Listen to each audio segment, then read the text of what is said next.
Hey Randall, here's your finished Tina's Nightmare. I thought I'd take a minute to describe the differences between the normal Tina's and Jesse's Nightmares and the template versions. Template versions are obviously using the screen-used, screen-accurate templates. But these gloves have a few other differences. So these are my templates, the ones I designed. They're very similar to the screen-used ones, but they are not exact. You're missing a few curves and just some smaller, more refined details. But also, I try to keep the bending a little more simple on this. More general part 1 instead of like every single little bend that I can see. The blades do not have bevels or edges, but the part 1 blades are polished, where the part 2 blades are not.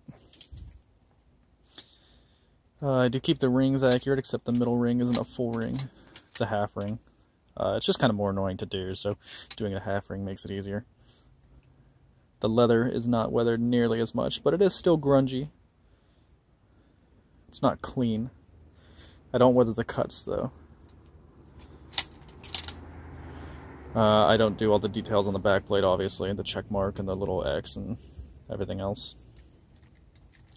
And I do not clean the sides of the tips, so you're just getting the whole coloring of what happens when I braze.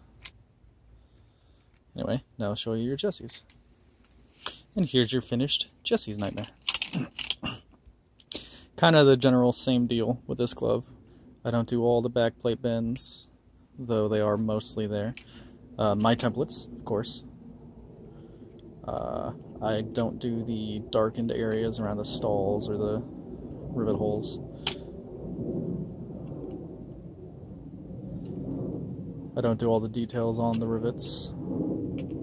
You do have the ring holes because that's definitively part 2, but you don't have solder marks and whatnot. You have the blade break, but no bevels, just sanded, no edges or anything. Blunted tips, of course. Cleaned off tips. The ball's left intact. This glove's index is a little bit tighter, but it should still fit you fine. I guess it's just thicker leather on that part in this glove. But yeah, I just wanted to go over the differences. Oh, and certain tips aren't bent the way that they're necessarily meant to be down the middle, because on the second glove, the middle tip is kind of flattened and angled and whatnot, and so is the ring. But on this glove, they're not.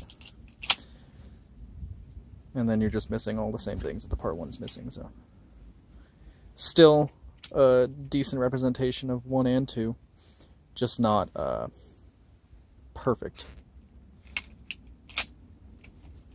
And I did have the rings lower for what you asked, or actually I just moved the glove up a little bit, so. Should fit you just fine, man. Anyway, let me know what you think. I hope you like them.